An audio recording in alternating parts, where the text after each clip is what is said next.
हमारी बड़ी बहन अर्चना दी पधार चुकी है। अर्चना दी, आपका स्वागत है और मैं सबकी तरफ से आपको प्रणाम करता हूं। आप रेडी रहिए। अभी हम लोग पहले वर्मा सर को सुनेंगे और उसके बाद अर्चना दी की मधुर आवाज हम लोग सुनेंगे। और अर्चना दी इस सप्ताह का जो विषय है उस पर भी अपने इनपुट्स देंगी, लेकिन पहले Verma sir. Verma sir please unmute कीजिए। विमल जी, एंड मैं and host please Rajesh Verma ji. ये आप कहाँ थे? ये राजेश वर्मा जी बाहर घूम रहे हैं और यहाँ पर 100 पूरे, अब कैसे? बड़ी मुश्किल आ जाएगी। चले, बहरहाल अनिल वर्मा सर आप प्लीज अनम्यूट कीजिए और होस्ट प्लीज वर्मा सर को स्पॉटलाइट में ले आइएगा प्लीज। हाँ ये जी, हाँ रेगुलर जी, ठीक ड्यूटी है। करनी पड़ेगी क्योंकि अभी हम लोग भी थोड़ा नए हैं इस फील्ड में। तो सबको अच्छा लगता है कि वक्ता का चेहरा स्क्रीन पर दिखे। तो उसके लिए चंद्रशेखर जी का आभार। नोटिस में नहीं थी ये बात, लेकिन वो बड़ी प्रैक्टिकल बात बोली उन्होंने। हो गया अभी हो गया। मैं भी आ गया हूँ अक्सर। सभी को प्रणाम। विमल भाई, इस हफ्ते में सबसे पहले जो हमारी मुंबई की टीम है, और विशेष करके जो हमारे दो एडमिन्स वहाँ पर हैं, ओंकार भाई और नीतू जी ने पूरा प्रोग्राम अरेंज किया। मैं तो पर्सनल विजिट में था। नीदरलैंड के वीज़ा के लिए हम लोग अपना फॉर्मेलिटीज पूरी करने गए थे, लेकिन उन्होंने बहुत शॉर्ट नोटिस पे बहुत अच्छी मीटिंग अरेंज की और बहुत अच्छे डिस्कशंस हुए और वन टू वन मीटिंग हो गई। इसके लिए मैं बहुत आभारी हूँ हमारे मुंबई के साथियों का, अ, और उनका धन्यवाद करना चाहता हूँ। चलिए, जैसा कि आप हम लोग वास्तु पे चर्चा कर रहे हैं, तो वास्तु पे जब हम लोग रेमेडीज की बात करते हैं, तो सबसे पहले हमें ये देखना पड़ेगा कि हमारे वास्तु में जो दोष होते हैं वो कितने टाइप के होते हैं, कितने तरह के दोष हो सकते हैं। कल्पना करें और फिर उसी आधार पे हम लोग उनके करेक्शंस करने की कोशिश करेंगे। जब हम किसी भी प्लॉट को, किसी भवन को या किसी को देखने जाते हैं, तो हम सबसे पहले सोच लीजिए कि गूगल अर्थ पे देख रहे हैं, सैटेलाइट से ऊपर से उस भूमि को देख रहे हैं, तो हम सबसे पहले देखेंगे उसके सराउंडिंग्स में क्या है। इस पे हम लोग पूरा एक सप्ताह चर्चा कर चुके हैं। सराउंडिंग्स पे क्या क्या चीजें हो सकती हैं, उनके क्या नुकसान होते हैं, और उसको हमें अगर कुछ गलत चीजें किसी गलत दिशा में हमारे भवन या प्लॉट के आ रही हैं, तो उसका क्या ट्रीटमेंट करना है, सबसे पहले हमें उस पर ध्यान देना होगा। उसके बाद हमको नंबर टू आता है प्लॉट का शेप। विशेष करके उसका कौन सा हिस्सा कोई कटा तो नहीं है, कोई बढ़ा तो नहीं है। अगर वो बढ़ा है तो उसे वर्चुअली कैसे घटा सकते हैं, या कोई कटा हुआ है तो वर्चुअली उसे कैसे बढ़ा सकते हैं। ये दो तरह के ट्रीटमेंट वहाँ हो सकते हैं। उसके बाद आप देखेंगे कि हम तीसरे लेवल पे आते हैं, जिसको कि आप कह सकते हो कि हमारे घर का जो भूमि है उसका लेवल किस तरह का है। नॉर्मल वास्तु के हिसाब से साउथ वेस्ट से नॉर्थ ईस्ट की तरफ होना चाहिए, मतलब डायगोनल स्लोप होना चाहिए। वेस्ट से ईस्ट ऊंचा नीचा होना चाहिए, और साउथ से नॉर्थ नीचा होना चाहिए। उसका रिजल्टेंट ये होगा कि साउथ वेस्ट सबसे ऊंचा होगा और नॉर्थ ईस्ट सबसे नीचा होगा। अगर इसमें कोई डिफेक्ट है तो उसको हम कैसे सुधार सकते हैं। बहुत ज्यादा है तो क्या करना है, कम है तो क्या करना है, उस डायरेक्शन से हमें इस पे सोचना होगा। आगे बढ़ के देख, जब हमने सराउंडिंग्स देख ली, प्लॉट का साइज शेप देख लिया, उसके बाद हम लोग घर के जो ड्राइंग्स है, जो डिजाइन बनी है, उसको हम स्टडी करेंगे, तो पाएंगे कि उसमें जो इनर प्लेसमेंट्स की गई हैं वो कैसी हैं। सबसे पहले हमें देखना होगा, जैसे अभी विमल भाई ने कहा कि टॉयलेट होगा तो किस जगह है, तो उसको कैसे हमें बाइफिकेट करना है, कैसे उस एनर्जी को कंट्रोल करना है। तो मतलब जब भूमि है हमारे पास, मकान नहीं बना है, प्लॉट का डायरेक्शन है, तो पहला सबसे देखना होता है कि हम कहाँ पर अपना ट्यूबवेल खोदेंगे, पानी का सोर्स कहाँ से रखेंगे, क्योंकि उसके बिना कंस्ट्रक्शन नहीं हो सकता। और दूसरा, उसके बाद हमें देखना पड़ता है कि हम अपना सेप्टिक टैंक कहाँ बनाएंगे या ड्रेनेज सिस्टम कहाँ से निकालेंगे। तो ये चीजें हमें डिसाइड करने के बाद तब हम अपने ड्राइंग्स के ऊपर ध्यान देंगे, घर के अंदर कैसे आएंगे। घर के अंदर जब जाने की बात आती है तो हम हमें ये देखना होगा कि हमारा जो हमें जो प्लॉट मिला है या घर मिला है उसमें रोड किस तरफ है, उसमें उस डायरेक्शन से कौन से बेस्ट, कौन से पद, कौन से देवता का पद सबसे अच्छा हो सकता है जहां हम एंट्री दे सकते हैं। ये थर्ड लेवल पे हो गया। जब हमने एंट्री भी डिसाइड कर ली तब हमें घर के अंदर जा करके फिर अंदर के प्लेसमेंट डिसाइड करना पड़ेगा। प्लेसमेंट में सबसे इंपॉर्टेंट होता है आपके घर का किचन और टॉयलेट। किचन की लोकेशन ऐसी होना चाहिए, जो मैं कई बार बता चुका हूँ कि साउथ ईस्ट में किचन बोला क्यों गया। लोग बोलते हैं ईस्ट फेसिंग घर अच्छा होता है, क्योंकि शायद उसमें धूप आती है इसलिए अच्छा होता है। तो हमारे कुछ मित्रों ने काउंटर आर्गुमेंट किया कि साहब धूप तो साउथ वेस्ट साउथ की तरफ से ज्यादा आती, दिन भर रहता है धूप साउथ में, और ईस्ट की तरफ तो 12 बजे के बाद धूप रहती नहीं है। तो ये आप क्यों कह रहे हो कि धूप के कारण ईस्ट बेटर माना जाता है? तो आपको देखना होगा कि ईस्ट के डायरेक्शन से जो सनरेज आ रही हैं, सनरेज कोई सिंगल आइडेंटिटी नहीं है। इंफ्रारेड से लेके अल्ट्रा वायलेट तक जो पूरा हमारा वेवगाइड बनता है, इंद्रधनुष बनता है, उसके हर कलर की वेवलेंथ अलग है। उसका किसी भी लिविंग ऑर्गेनिज्म पे, चाहे वो मनुष्य हो, चाहे जानवर हो, चाहे वनस्पति हो, उसके ऊपर अलग अलग तरह से असर होता है। फॉर एग्जाम्पल इंफ्रारेड को आप देख लीजिए तो हीट देती है, लेकिन जब मॉर्निंग में हमारे घर में धूप प्रवेश करती है तो वो टेंजेंशियल होती है। टेंजेंशियल मतलब पृथ्वी के समानांतर करीब करीब सूर्य की किरणें हमारे घर में प्रवेश करती हैं। तो उसकी इंटेंसिटी इतनी ज्यादा नहीं होती इंफ्रारेड की, घर को वार्म तो कर देती है। लेकिन जब वो 12 बजे के बाद धूप आपके घर में आती है दोपहर की, जो कि साउथ से आती है नॉर्मली, तो वो आपके साउथ की दीवार को भट्टी की तरह गर्म कर देती है। इसलिए साउथ से ईस्ट हम बेटर मान के चल रहे हैं कि हमारे ईस्ट में अगर हमारी एंट्री होगी तो उस तरफ खिड़कियां भी होंगी, दरवाजे वहां होंगे, तो वहां से घर में सनरेज आएंगी और घर को वार्म अप कर देंगी, सारी पॉजिटिविटी आएगी। इसीलिए साउथ ईस्ट में कहा जाता है किचन रखो और खिड़की ईस्ट की तरफ रखी जाए। खाना बनाते समय जो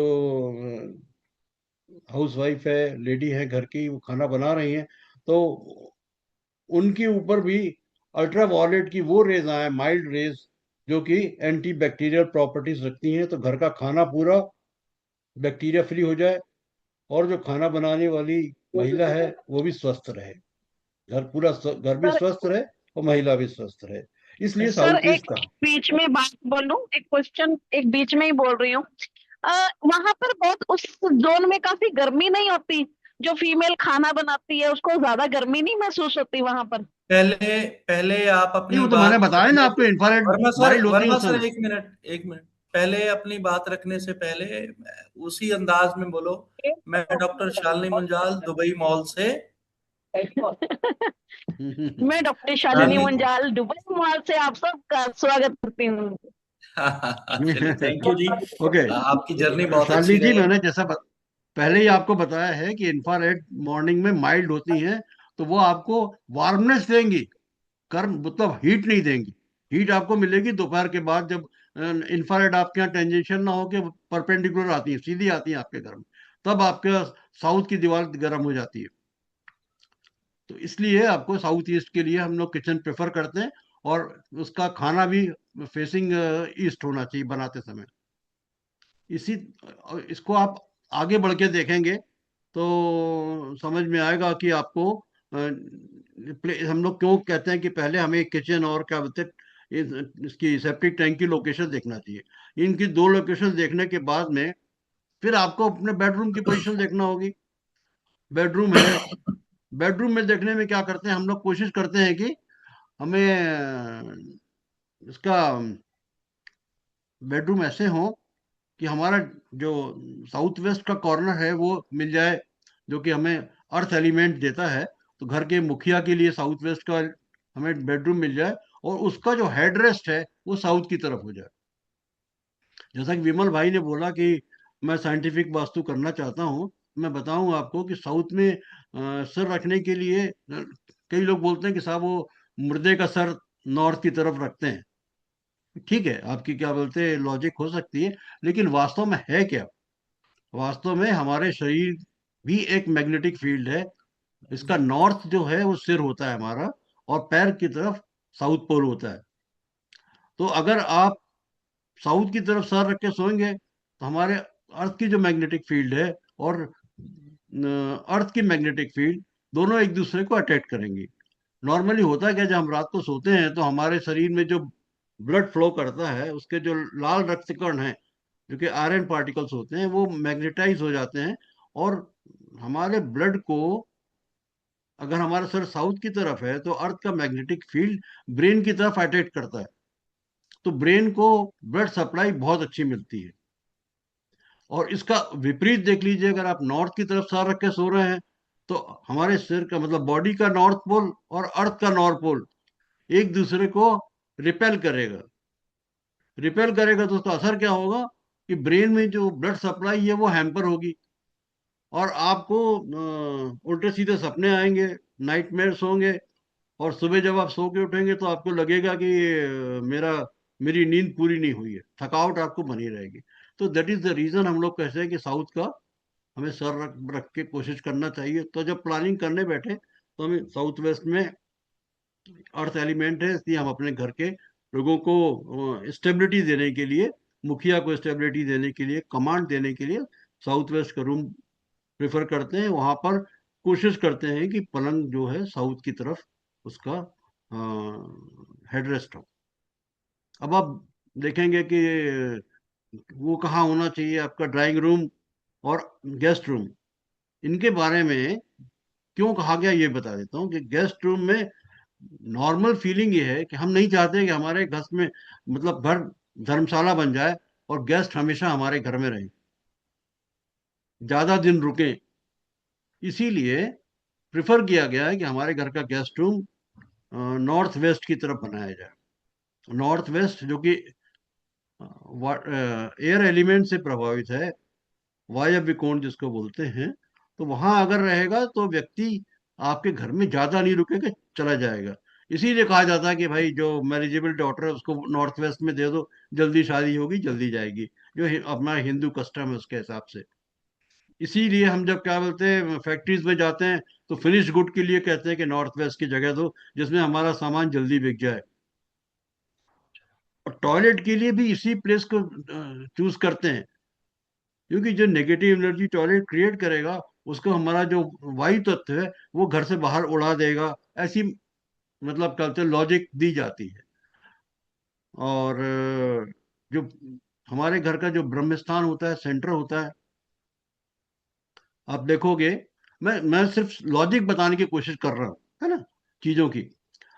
तो ब्रह्म स्थान की जब आप बात करोगे तो पुराने जमाने में जब कहते हमारे इवन मेरे ग्रैंडफादर ने जो बंगला बनाया था जबलपुर में, उसमें तक मुझे याद है कि बीच में बहुत बड़ा आंगन था, और आंगन के बीच में तुलसी का पौधा होता था। तो तुलसी का पौधा सेंटर में रखने से क्या होता है, तुलसी में जो लोग लीकर एंटीना यूज करते हैं वो जाके आज ही टेस्ट करके देख लें, उसमें स्पिरिचुअल एनर्जी भी मिलेगी आपको और कॉस्मिक एनर्जी भी मिलेगी। तो इसमें स्पिरिचुअलिटी ठीक है, उसकी मेडिसिनल वैल्यूज भी बहुत अच्छी बात है, लेकिन जो उसका कॉस्मिक एनर्जी है उसके लिए तुलसी का पौधा एंटीना का काम करता था। पुराने जमाने में जब आंगन में तुलसी का पौधा होता था तो वो ब्रह्मांड से आने वाली कॉस्मिक एनर्जी, जो कि सबसे पॉजिटिव एनर्जी है, उसको अट्रैक्ट करके घर में लाता था। और उसके चारों ओर रूम्स में परिवार रहते थे। मुझे याद है कि तीन तीन पीढ़ियां रहती थी घरों में, और 100 लोगों के परिवार में भी हंसी खुशी से लोग रहते थे। आज 2 लोगों की न्यूक्लियस फैमिली एक फ्लैट में रहती है और वो भी लड़ते झगड़ते रहते हैं। यहाँ तक कि लव मैरिजेस की शादियां आप देखो कि 2 4 5 साल के बाद में वो डाइवोर्स के लिए तैयार हो जाते हैं एक फ्लैट में रह करके, क्योंकि वो जो पॉजिटिविटी मिलती थी नॉर्मली हम वो नहीं मिल रही है। तो हमें यहाँ तक पहुंच गए। अच्छा, इन सारी एनर्जीज को देखने के लिए जो आज के जमाने में नए इंस्ट्रूमेंट आए हैं, उनको देख लीजिए आप, तो पता चलेगा कि आपको स्कैनर सब जानते हैं, लीकर एंटीना है उसको भी जानते हैं। और तीसरी चीज जो हम लोग यूज करते हैं वो है ईएमएफ सेंसर, जिसे कई बार घोस्ट मीटर भी बोलते हैं। उसका घोस्ट मीटर का एंटिटी देखने का उपयोग भर नहीं है, उसका ये भी उपयोग है कि आपके घर में कोई हाई टेंशन लाइन का रेडिएशन तो नहीं आ रहा, आपके घर में जो किचन में माइक्रोवेव लगी है वहां से रेडिएशन लीक तो नहीं हो रहा, आपके घर में इलेक्ट्रिकल फिटिंग्स जो लगी हैं कहीं उसके अंदर कोई लूज कनेक्शन होने से कहीं वहां से रेडिएशन लीक तो नहीं हो रहा जो आपको बीमार कर रहा हो। तो इस तरह से ये इंस्ट्रूमेंट यूज करके ये सारे हमें डिफेक्ट ढूंढने हैं। तो हमें जो कल थे जैसे हम लोग चले थे डिफेक्ट के हिसाब से तो लेवल तक आ गए। उसके बाद में हमें सेप्टिक टैंक कहाँ देना है वो देखना है, अगर गलत बना है तो क्या कर सकते हैं। सोर्स ऑफ वाटर, अगर आप अंडरग्राउंड वाटर यूज कर रहे हैं, ट्यूबवेल से कर रहे हैं, वेल से कर रहे हैं, तो वो कहाँ होना चाहिए, कहीं गलत तो नहीं बन गया, बन गया तो उसका क्या उपाय होगा वो हमें करना होगा। उसके बाद आप अगर आप आगे बढ़ के देखेंगे तो आपको ये देखना होगा कि हर डायरेक्शन की एनर्जीज लेवल कहाँ पे हैं। एनर्जी लेवल आप एंटीना और लीकर एंटीना और से स्कैनर से चेक कर सकते हो। उसको घटाने बढ़ाने के लिए आप क्या उपाय कर सकते हो वो करिए। इनके अतिरिक्त जो वास्तु के जो बेसिक वास्तु के जो वैदिक प्रिंसिपल हैं, इनके अतिरिक्त जो चीजें अब नई हमारे सामने आ रही हैं वो है जियोपैथिक स्ट्रेस। उसको देखने के लिए आपको ये आपका स्कैनर का यूज करना होगा। आप मैग्नेटोमीटर से कर सकते हैं, लेकिन बहुत सेंसिटिव मैग्नेटोमीटर की जरूरत पड़ती है देखने के लिए, और उसको देखना बहुत कठिन होता है क्योंकि उसको पृथ्वी से करीब 2-3 इंच ऊपर मूव करना पड़ता है। अगर बड़ा एरिया है तो आपके लिए ह्यूमनली पॉसिबल नहीं होता उसको चेक कर पाना। डाउजिंग से बहुत जल्दी हमें पकड़ में आ जाती है चीज। तो आपका जियोपैथिक स्ट्रेस हो गई। और फिर सबसे अंत में आती है जो एंटिटीज है। मान लीजिए वो प्लॉट कभी किसी जमाने में वहाँ कोई क्रिमेशन हुआ है, किसी का फ्यूनरल हुआ है, कुछ इस तरह की चीजें हुई हैं, तो उसके अगर कोई रेसिडुअल इफेक्ट रह गया है तो उसको भी हमें ट्रेस करके दूर करना पड़ता है। तो ये सारे जो डिफेक्ट्स हैं फिर इनके हमें उसके उपाय ढूंढना होते हैं कि कटा हुआ है तो बढ़ाएंगे कैसे वर्चुअली, अगर क्या बोलते बढ़ा हुआ है तो घटाएंगे कैसे वर्चुअली, अगर दरवाजा गलत दिशा में बन गया तो उसको क्या वर्चुअली हम दूसरी जगह बना के कंट्रोल कर सकते हैं। इस तरीके से हमें सारे उपाय करना होते हैं। अब वो कितने उपाय कहाँ तक इफेक्टिव होते हैं या आपकी प्रैक्टिस करते करते आपको असर दिखाई पड़ेंगे। बस, बहुत समय ले लिया मैंने आपको, धन्यवाद आप सभी को। कोई प्रश्न होंगे तो मैं आगे बता दूंगा। Thank you. बहुत बहुत शुक्रिया सर, बहुत सारगर्भित तरीके से एक इंसाइट क्रिएट करने के लिए। सर प्लीज म्यूट हो जाइए जो भी है, म्यूट ऑल कर दीजिए सर प्लीज। मैं फिर थैंक यू।